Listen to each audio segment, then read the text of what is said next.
Fala pessoal, tudo bem com vocês? Galera, muito prazer, meu nome é Daniel Cataldo e hoje eu vou ser o seu professor de Física 2. Galera, na aula de hoje nós vamos falar um pouquinho sobre gases perfeitos, gases ideais, tá? Esse assunto é o assunto que a gente vai começar a entender um pouquinho mais sobre a termodinâmica. Provavelmente você já estudou isso um pouquinho em Química. Então essa primeira parte aqui da nossa aula é uma espécie de revisão. Claro que eu vou puxar um pouquinho a nossa corda para a nossa física, beleza? Porque a gente tem que levar em consideração alguns pontos importantes que para química eu tenho uma certa análise e para física eu tenho um outro jeito, uma outra ótica. Tudo bem até aí? Vamos lá. Galera, para a gente começar então a entender o nosso gás ideal aqui, é interessante você ter em mente o seguinte: se por um acaso a gente tenta analisar o movimento de um gás, se a gente tenta analisar o estado termodinâmico desse gás, fica muito complicado a gente pegar um gás, por exemplo, qualquer do nosso cotidiano, um gás real, de tal maneira que o movimento ordenado dessas moléculas, né? Na verdade, o movimento dessas moléculas é um movimento ordenado. E isso pra gente é um movimento muito ruim, porque eu não consigo quantitativamente classificar o movimento dessas moléculas e, consequentemente, analisar de uma maneira termodinâmica esse gás. Para isso, a gente precisa idealizar esse gás. Como assim? Quando a gente analisa um gás perfeito, pra gente, um gás perfeito é um gás que tem uma separação muito grande entre essas moléculas. Mas você deve estar se perguntando, por que essa grande separação? Repara uma coisa, pessoal. Lá em Física 3, você já estudou eletrostática, não já? Já estudou um pouquinho sobre leis de Coulomb. Lembra? Quando as moléculas elas estavam separadas, na verdade, quando as partículas estavam em uma separação muito grande, a força de interação entre essas partículas era muito pequena. Então aqui, quando você olha para essas moléculas e vê que essas moléculas têm uma separação muito grande, você está falando então que a interação entre essas moléculas, a ação de uma com a outra é muito pequenininha, porque quanto maior a distância, menor essa força. Fechado? Além disso, nós temos que analisar o seguinte: para um gás ideal, para um gás perfeito, para poder a gente analisar tudo que nós vamos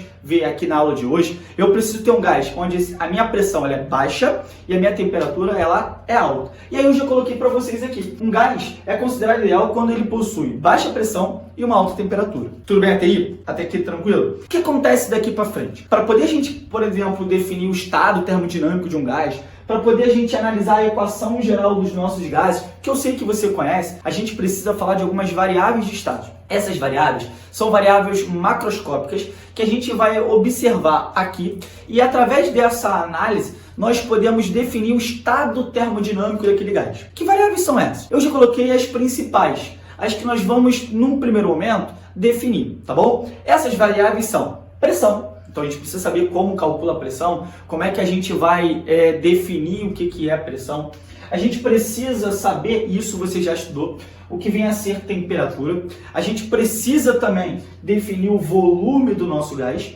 A gente precisa falar um pouquinho sobre energia interna. A gente precisa falar um pouquinho sobre entalpia e entropia, beleza? E também nós vamos pontuar aqui uma outra variável, que é o número de mols, que você também já estudou em química, perfeito? Então vamos começar, olha só. Presta atenção.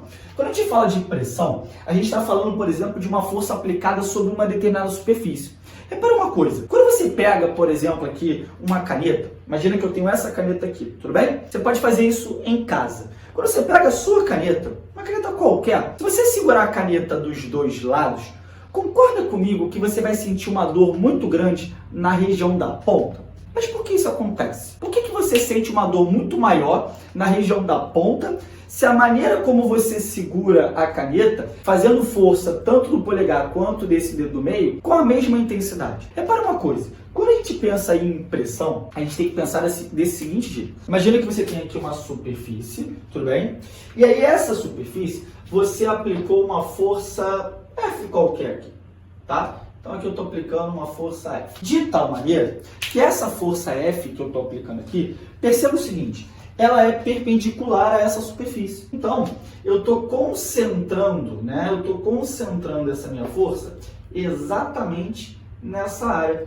Então, repara uma coisa. Se você tivesse, por exemplo, uma força inclinada, né? Você tem que levar em consideração a componente daquela força. Você tem que levar em consideração a componente vertical, a componente que te dá exatamente a força aplicada de maneira perpendicular. Mas aí, quando você olha para esse desenho aqui, a gente pode pensar novamente no exemplo da caneta. Por quê? Porque quando você pegou na caneta desse jeito, e agora eu estou pegando uma outra caneta aqui, uma outra cor, a parte pontiaguda tem uma área de contato bem menor, não é mesmo? Então, além da força que eu tenho que pensar exatamente nessa área, por exemplo, que eu estou colocando aqui, ó, de verde, que é a área da nossa superfície aqui. Então eu tenho que levar em consideração a área dessa superfície, a área que nós vamos definir como sendo a letra A aqui. Ora, então pressão nada mais é do que você esmagar exatamente aquela superfície, esmagar, as moléculas dessa superfície. Então eu posso dizer que a pressão é a concentração dessa força. E aí, pensa comigo. Quanto mais intenso for essa força, quanto mais intensa for ela, maior vai ser a nossa pressão, né? Repare, a área permanece a mesma, mas se eu aumento exatamente essa força, eu estou aumentando a pressão, eu estou esmagando cada vez mais essas moléculas. Então eu posso garantir para vocês a primeira definição aqui, ó, que quando a gente fala de pressão, pressão é diretamente proporcional à força aplicada.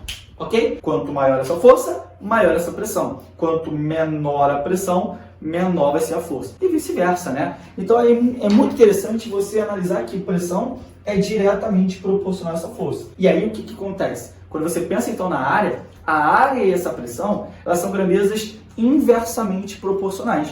Porque quanto menor a área, maior foi a pressão, né? Lembra da caneta, lembra da parte pontiaguda. E quanto maior for essa área, menor for essa pressão. Então, área e pressão são grandezas inversamente proporcionais. Tudo bem? Não posso esquecer isso. Fechado? Outra coisa interessante é, no nosso cotidiano, a gente é levado a pensar sempre em pressão em atmosfera. Eu tenho certeza que sempre que você fala de pressão, você fala de, eu tenho 1 atm, eu tenho 2 atm. Tanto que, por exemplo, quando você pensa numa panela de pressão, que muitas das vezes a gente utiliza uma panela de pressão para cozinhar nossa comida, fazer um feijão, fazer uma carne assada, por exemplo. Porque a pressão ali dentro, ela é maior, ok? E aí o que vai acontecer? Quando você analisa, por exemplo, esse contexto aqui, fala para mim, a força, quando você estuda força, você estudou força aí ao longo da sua vida, você sempre representou força em Newton, não foi? E a área, desde que você começou a estudar matemática na sua vida, você pensou em metros quadrados. Mas aí você pensa comigo, olha, então por que a gente fala que nós temos 1 atm a pressão ao nível do mar? Porque essa unidade de medida, ela é a usual. No nosso sistema internacional, eu não posso trabalhar com a atmosfera. Eu vou trabalhar com Newton por metro quadrado, e isso é a mesma coisa que Pascal, em homenagem ao nosso físico, né, Pascal, que foi um dos pioneiros nesse conceito de pressão aí pra gente. Fechado? E aí então a gente vai no nosso sistema internacional trabalhar sempre como Newton por metro quadrado, que é a mesma coisa que PA, que é o nosso Pascal. Foi até aqui? Só que aí, o que acontece? Quando você, por exemplo, estuda gases perfeito em química, eu tenho certeza que os exercícios que vocês já fizeram ou vão fazer, vira e mexe em química aparece em ATM. E aí você pode estar se perguntando, tá bom, mas em física a gente precisa trabalhar com isso. Cataldo, como é que eu vou converter isso? Como é que eu vou, por exemplo, pegar a parte em atmosfera, a pressão em atmosfera, e converter isso para Pascal? Ou até mesmo se ele me desse em Pascal e eu quisesse resolver a questão no sistema usual. Como é que eu converto aí? Aí eu vou te dar a seguinte conversão aqui. É importante você saber isso, tudo bem? Claro, toda conversão tem que aparecer no enunciado da sua questão, tudo bem até aí? Mas é interessante você ter uma noção um pouco dessa conversão. 1 atm equivale a aproximadamente 10 elevado a 5 Pascal. Tudo bem até aí? Então, caso você queira converter, 1 atm equivale a aproximadamente 10 elevado a 5 Pascal. Aproximadamente por quê? Porque esse valor, na verdade, é 1,013 vezes 10 elevado a 5. E aí, em vez de você trabalhar com 1,013, trabalha com 1. É mais fácil, né, para poder a gente manipular essas continhas aqui. Tudo bem? Mas deixa um espacinho aqui para você. Porque existe uma outra unidade de medida que nós encontramos para pressão. E uma outra unidade de medida que nós vamos encontrar é a seguinte: nós podemos representar isso como 760 milímetros de Hg, onde Hg significa mercúrio. Então, 1 atm equivale a aproximadamente 10 elevado a 5, que equivale a 760 milímetros de mercúrio. Isso pode aparecer também no seu enunciado. Então, eu já coloquei aqui de verde para você como é que você faz para converter de atm para o sistema internacional, que tem que ser Pascal, e também convertendo para milímetros de mercúrio. Foi? Não posso esquecer essa relação. Essa relação é importante. Pressão é a força aplicada sobre uma determinada área. Tudo bem até aí? Bem, continua nossa aulinha de hoje aqui. Quando eu falo também de variáveis de estados, eu estou pensando em temperatura. E quando a gente pensa em temperatura, lembra lá de termometria. Temperatura representa uma grandeza física que simplesmente vai mensurar o grau de agitação daquelas moléculas. Se por um acaso você aquece uma determinada substância, ao aquecer aquela substância, por exemplo, você pode aumentar essa temperatura dela. E ao aumentar essa temperatura, significa que você está aumentando o grau de agitação das moléculas. As moléculas vão ficando cada vez mais agitadas. Se a gente tenta resfriar, a gente vai diminuir essa agitação. Então, temperatura, por definição, é uma grandeza física que mede esse grau de agitação das moléculas. E eu tenho certeza que você lembra. No sistema internacional, como é que você vai representar a temperatura? Em graus Celsius? Não, né? A gente sempre vai trabalhar aqui na nossa temperatura em Kelvin. Então, se eu quero pensar em temperatura, eu tenho que trabalhar em Kelvin. Lembra aí, como é que a gente faz para passar de Kelvin para Celsius, já que basicamente, no nosso cotidiano, a gente trabalha com as temperaturas em Celsius, né? Lembra aqui, ó, eu tenho que Kelvin é igual a Celsius mais 273. Tudo bem até aí? Então, caso você tenha uma temperatura em graus Celsius, para você converter, você pode usar essa equaçãozinha aqui tranquilamente. Foi? Volume, galera. O que é o volume?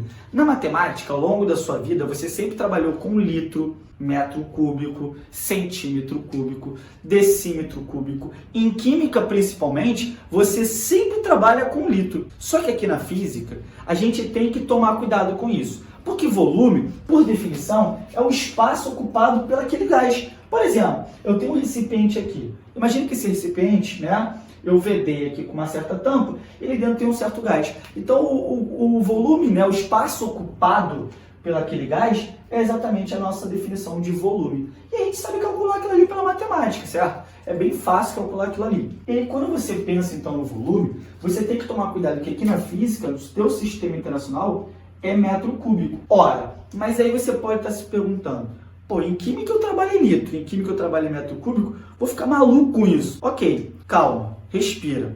Pensa comigo, quando você tentar converter de um para o outro, lembra que 1 litro é igual a 1 decímetro cúbico. Até aí, tranquilo? Algo que você já viu na sua vida, não é mesmo? E aí, se você quiser converter de litro para metro cúbico, você vai fazer o seguinte, ó. 1000 litros corresponde a 1 metro cúbico. Não posso esquecer isso, porque essa parte, muitas das vezes, o cara vai me dar em litro e eu preciso converter. Então, essa conversão aqui, ela é extremamente importante para a gente, ok? Então, recapitulando, pessoal, nós já falamos de pressão, que foi a nossa primeira variável de estado, nós já falamos de temperatura, nós já falamos de volume e, por último, podemos falar do número de mols.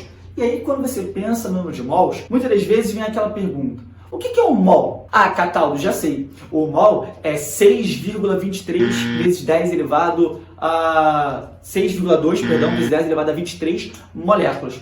Perfeito. Mas quando você pensa no mol, não necessariamente você precisa pensar em moléculas. Pensa comigo.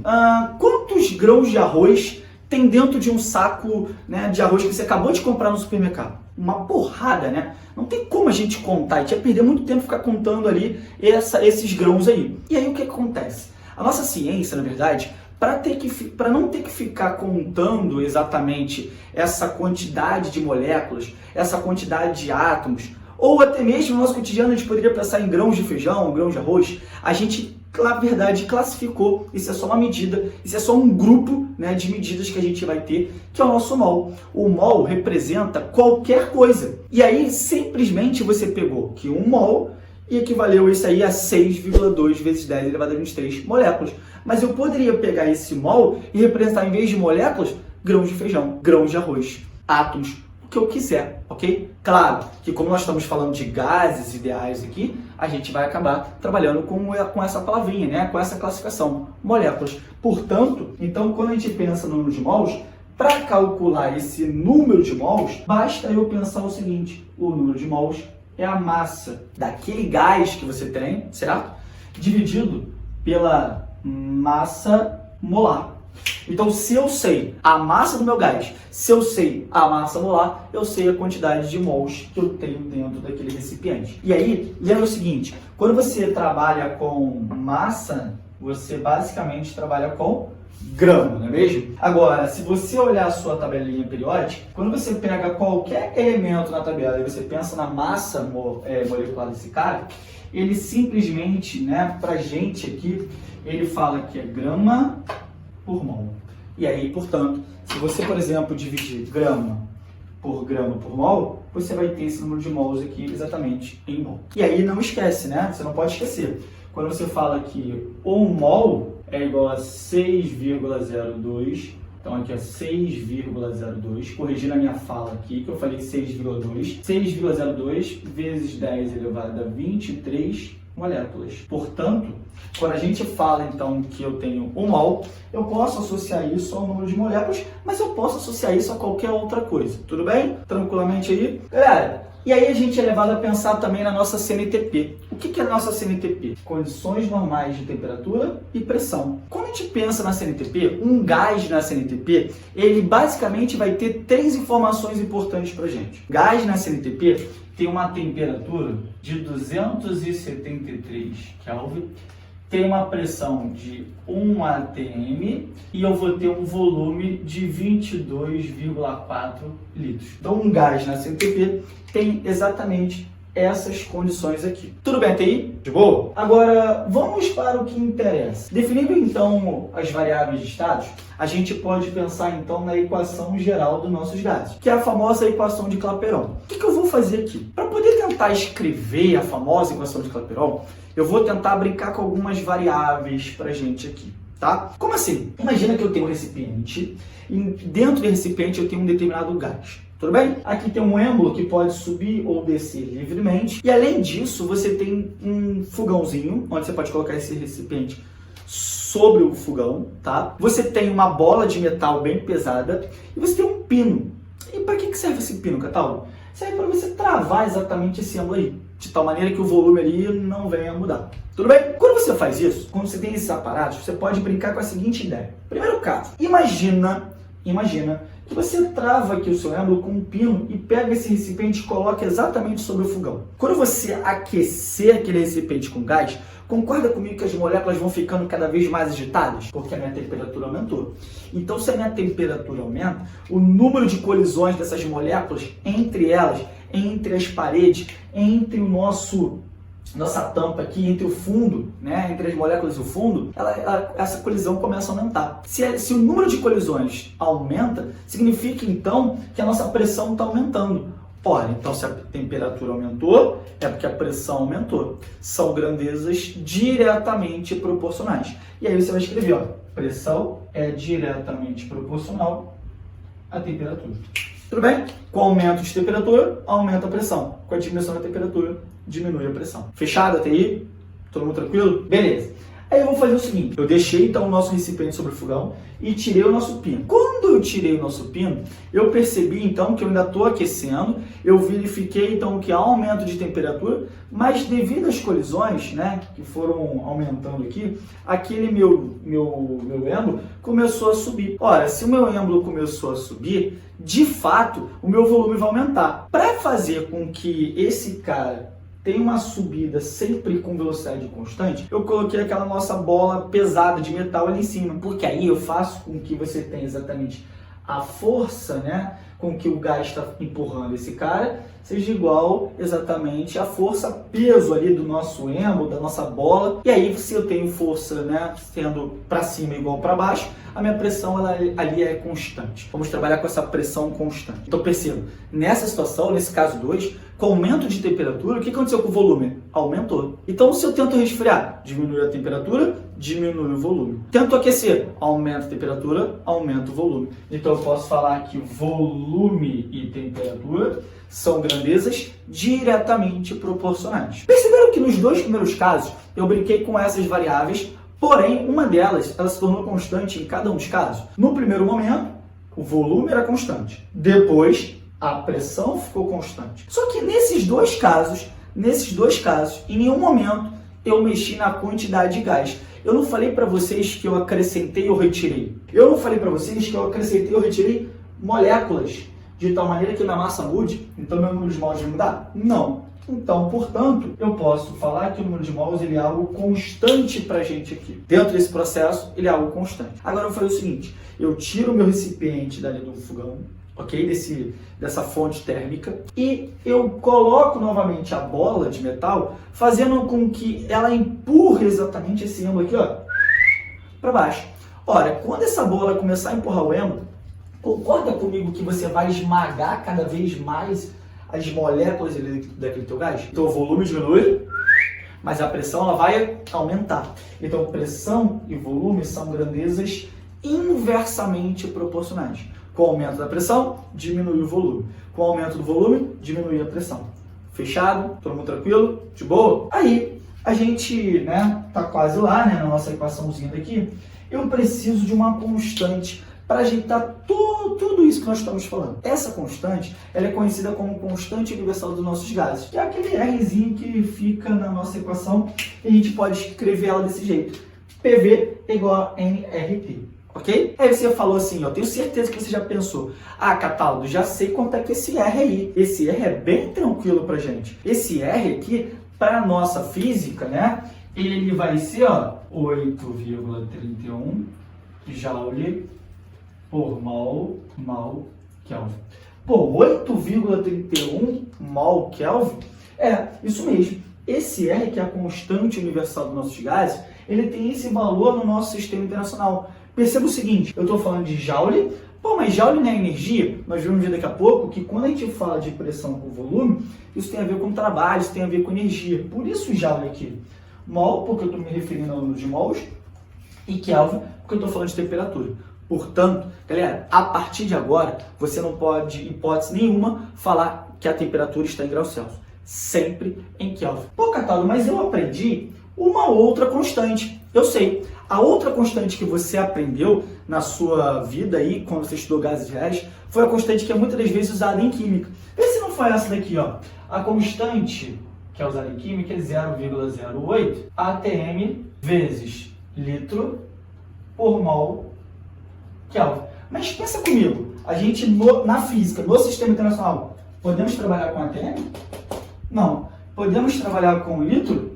Também não. Então essa constante daqui, ela é muitas das vezes usada sempre quando as grandezas, as variáveis de estados estão no sistema usual. Tudo bem? Agora, se o cara fala de sistema internacional, eu tenho que trabalhar sempre com 8,31. Fechado? Galera, agora nós vamos fazer o seguinte. Nesse momento, eu vou pegar tudo isso que nós falamos e vou brincar com as transformações gasosas. Eu até citei algumas para vocês quando eu comecei a manipular essa parte aqui, tudo bem? Nessas transformações gasosas, nós vamos ver como a gente deve proceder, quais são os nomes e se tem algum gráfico ou não. Fechado? Então eu vou apagar o quadro e quando eu voltar a gente começa falando de transformações. Valeu?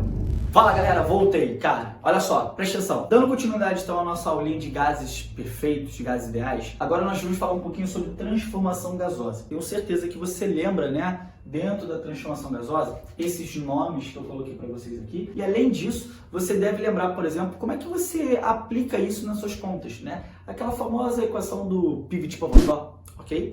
Mas vamos tentar entender como é que a gente faz para chegar a essa equação e analisar um pouquinho sobre essas transformações. Lembrando que são 4, ainda tem uma quarta aqui que eu vou falar para vocês. Fechado? Então vamos nessa, ó. Presta atenção. Coloquei aqui novamente aqui o nosso recipiente, tá? Então eu tenho aqui um recipiente cilíndrico, dentro desse recipiente eu tenho um certo gás. E aí você tem um êmbolozinho que pode subir ou descer livremente. Quando a gente analisa, por exemplo, esse estado do gás aqui, eu vou falar para você que esse aqui é o estado inicial, perfeito? Então eu vou definir para vocês como sendo aqui, ó, estado inicial do meu gás. E quando a gente analisa esse estado inicial do gás aqui, nós temos que esse gás ele tem um certo volume, dá para a gente calcular tranquilamente. Nós temos uma certa pressão, uma determinada temperatura e mais do que isso, eu tenho uma certa quantidade de moléculas ali. E se eu tenho então uma quantidade de moléculas nesse caso, eu tenho um determinado número de mols para aquela situação inicial. Então eu posso dizer que esse cara aqui tem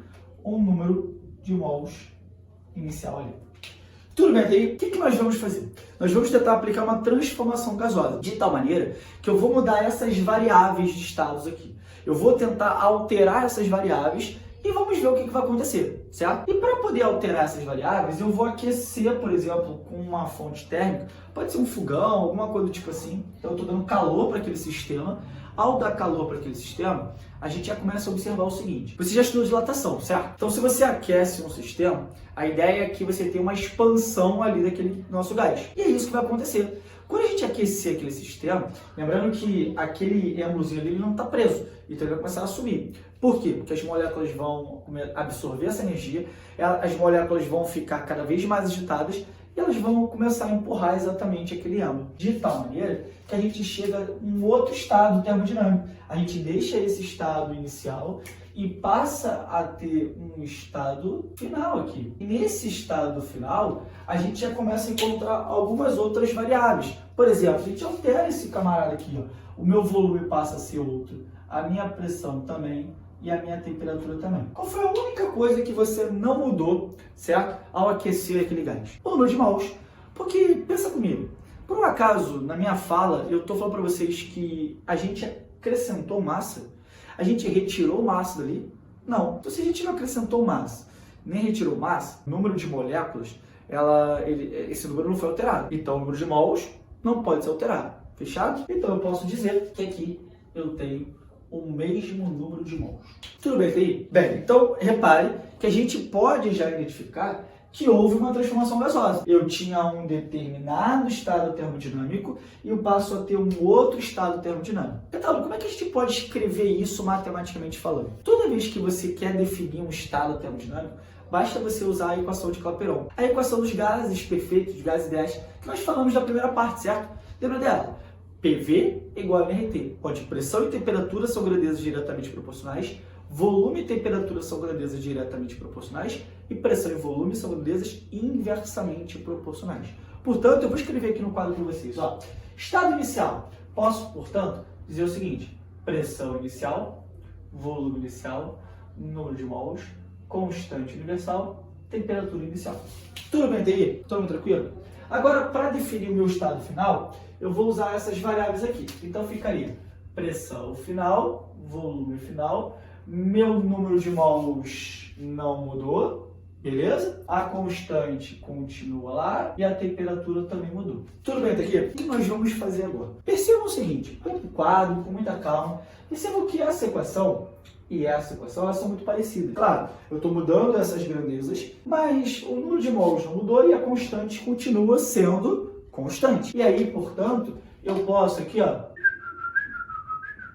dividir uma equação pela outra. Cataldo, por que você vai dividir uma equação pela outra? Porque aí eu corto essas letras que são iguais. A letra, né, as duas letras que estão em cima, né, o número de mols e a constante, representa o mesmo número de mols e a constante aqui de baixo. Então eu posso fazer o seguinte, ó. Tá me atrapalhando? Então eu cancelo aquela equação dali. Ora, quando a gente olha então agora para essa expressão daqui, né, para o que nós temos aqui no quadro, se a gente tentar ajeitar aquelas duas equações ali, aquela divisão que a gente encontrou, facilmente a gente encontra o nosso Pirite Pogotá. Perceba o seguinte, nós temos, portanto, aqui, ó, pressão final vezes volume final, dividido pela temperatura final, PVT, é igual a pressão inicial vezes o volume inicial, dividido pela temperatura inicial.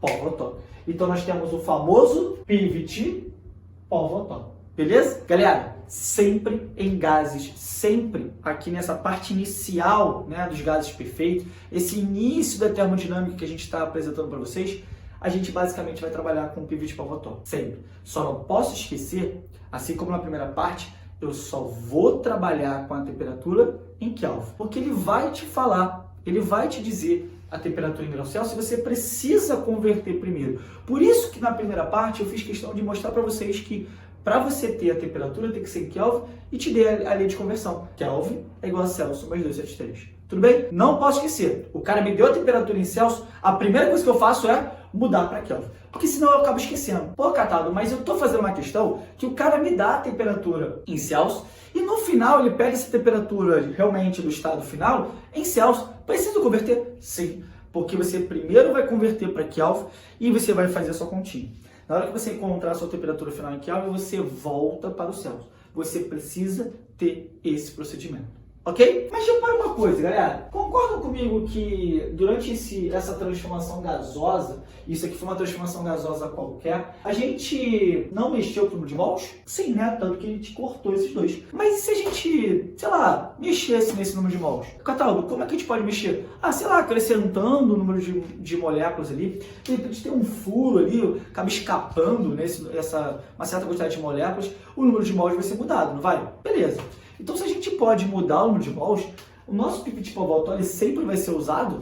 Nem sempre. Toda vez que você tiver uma transformação, né, gasosa, onde a sua massa ela muda, como? Ah, escapou um pouquinho do gás. Sempre que mudar desse jeito, o seu número de mols entra na brincadeira. E aí você não aplica mais o pivot Pavlov. Você vai aplicar agora o pivot Pavlov. Cataldo, pivot Pavlov? Nunca escutei. Então vamos lá, com calma, ó. Você vai fazer, ó. Pivot Pavlov.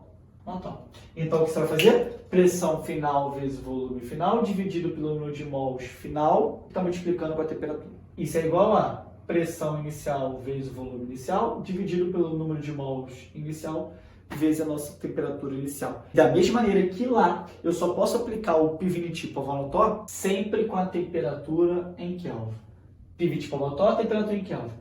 Pivot Pavlov, temperatura também em Kelvin. Não posso esquecer isso, galera. Tudo bem? Sempre em Kelvin. Agora, vamos falar de alguns casos específicos, né? Porque de uma maneira geral, a gente tem aquelas duas equações. E aí, como é que a gente vai tratar aqui essas transformações específicas? Já adianto para vocês que nós temos 4 transformações. Por exemplo, processo, né? Transformação isobárica, transformação isovolumétrica, transformação isotérmica, e eu tenho certeza que você já ouviu falar na transformação adiabática. O que significa aqui, né, essas transformações? Primeiro, vamos pensar nessas 3 aqui. Quando a gente pensa num prefixo iso, a gente está falando que ele é igual, né? Então, iso significa igual. A gente fala, então, bárico, eu estou falando de pressão. Então, eu tenho sempre a mesma pressão. Olha, então vamos anotar essa informação aqui que é importante para a gente. Já sei que no processo isobárico, a minha pressão é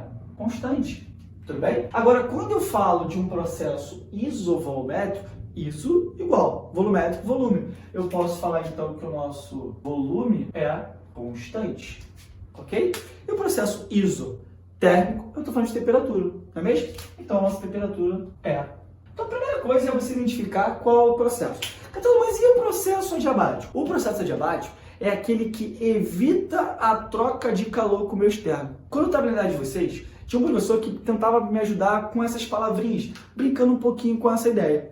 Eu gostaria muito que você pensasse comigo o seguinte: adiabático. O que significa na nossa gramática o prefixo a? Negação, certo? Então você sabe que o a é não. Diabático, o que te lembra diabático? Tenho certeza que muitos de vocês devem ter pensado em diabetes, por exemplo. Eu, particularmente, posso pensar também aqui, em vez de diabetes, eu pensei em diabo. Se você pensar no diabo, ele fica, por exemplo, onde? No inferno. No inferno tem o quê? Calor. Se tem calor, então vamos pensar o seguinte: não. Diabático, calor. Então não tem calor. Então o processo adiabático é aquele processo que você não tem troca de calor. Fechado? Então você não vai ter troca de calor com o meio externo. O interno não é influenciado. Você lembra de algum sistema adiabático? Acho que sim, né? Garrafa térmica.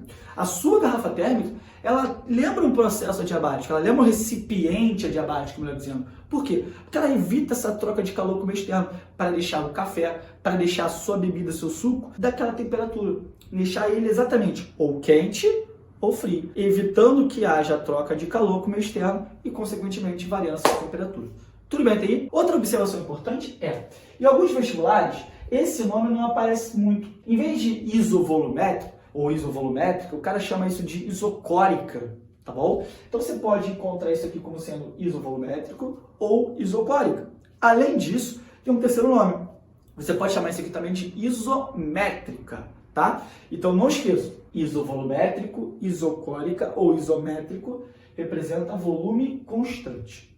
Tudo bem aí? Beleza. A partir então de agora, vamos tentar representar esses gráficos, porque é interessante a gente olhar para um gráfico e identificar que tipo de transformação nós temos. Já adianto para vocês uma coisa. Em todos os gráficos que nós temos, nós vamos falar de pressão por volume, tudo bem? Então eu tenho aqui, ó, gráfico de pressão por volume, pressão por volume, pressão por volume. Tudo bem até aí? Ok? Eu sei que no seu material existem outros gráficos que a gente pode analisar tranquilamente também, tá? Mas esses são os principais. Pressão por volume. E aí eu vou pegar aqui minha canetinha laranja para a gente desenhar esses gráficos. Olha, então se minha pressão é constante, eu posso, por exemplo, desenhar meu gráfico desse jeito. Certo? Se o meu volume é constante, eu vou desenhar meu gráfico desse jeito. E se meu processo é isotérmico, eu vou desenhar ele desse jeito. Cataldo, não entendi o último. Calma, vamos devagar, vamos por partes. Vamos tentar analisar cada caso aqui com calma. Beleza? Perdão, eu quero que você pense comigo o seguinte. Aqui está um estado termodinâmico inicial, tá? Nesse estado termodinâmico inicial, você tem aqui, ó, um determinado volume. Vou chamar isso aqui de volume inicial. Tudo bem? E aí isso corresponde a uma pressão, que é constante, porque o meu processo é isobárico, não é mesmo? E aí você passa, né, de um volume inicial para um volume final. Ora, aí a questão te dá o seguinte, te dá uma setinha aqui. Quando você olha para esse gráfico, fala para mim, houve uma expansão ou não? Sim, né? Houve uma expansão. Meu volume aqui está aumentando. Bem, então se o volume está aumentando, lembra da primeira parte. A pressão é constante. Volume, ó, aumentou. Se o volume aumentou, o que aconteceu com a temperatura? Fala aí. Aumentou também, né? Então você pode já identificar que, por exemplo, se você quisesse chamar esse cara aqui de ponto B e ponto A, você tem o estado termodinâmico A, que é o inicial, e você tem o estado termodinâmico B, que é o final. Logo, nessa transformação, a pressão é constante, o meu volume aumenta. E o que acontece com a temperatura? Também aumenta. Tudo bem até aí? Processo isovolumétrico. Quais são os outros dois nomes? Isocórico e isométrico, não é mesmo? E aí você vai ter aqui, por exemplo, novamente, um ponto e um outro. Esse ponto, novamente, eu vou chamar de A e aqui eu vou chamar de B. De tal maneira que eu estou saindo do A e indo até o B. O que você pode ainda analisar aqui? Ah, tal.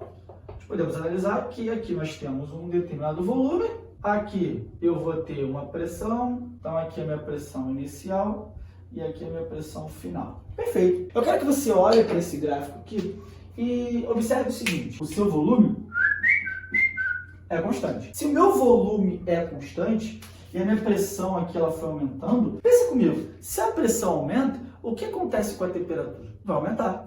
Mas como é que eu vejo isso, Catálogo? Tanto esse caso quanto esse caso, você pode aplicar o PV, ou PV-NRT. Quando você pensa no PV-NRT, você consegue brincar com essas variáveis. Você consegue identificar que seu volume é constante e a pressão aumenta, a sua temperatura vai aumentar. Então a temperatura no ponto B é maior do que a temperatura no ponto A. Assim como o volume, né, é maior aqui, então aqui a temperatura é maior do que aqui. Tudo bem? Observando, olhando, analisando esses gráficos, a gente consegue identificar várias coisas dentro dos gases perfeitos. Tudo bem? O último gráfico que nós temos é o nosso gráfico do processo isotérmico. E esse cara tem um nome. Esse cara nós chamamos, por exemplo, de isotermo.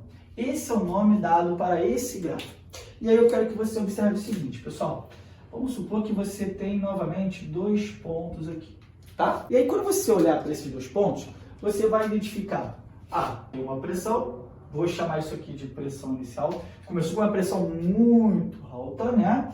E a pressão foi, ó, diminuindo. Passei a ter uma outra pressão. Tudo bem até aí? Ó, E o nosso volume? O que aconteceu com o nosso volume?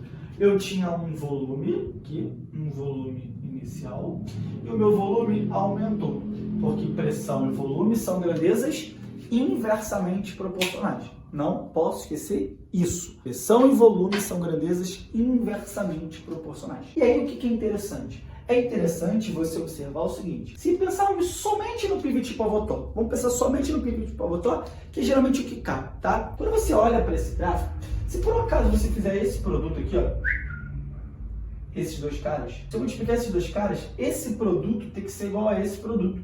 Então ficaria assim, ó, pressão inicial, volume inicial, é igual a pressão final vezes volume final. E aí, portanto, nós temos uma equaçãozinha que veio do pivot pivotó.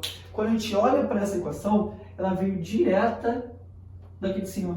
Porque se a minha temperatura é constante, eu posso cortar esse cara, eu posso cortar esse cara aqui embaixo. Tudo bem? Outra coisa interessante é, o processo isotérmico é um processo quase estático, é um processo lento.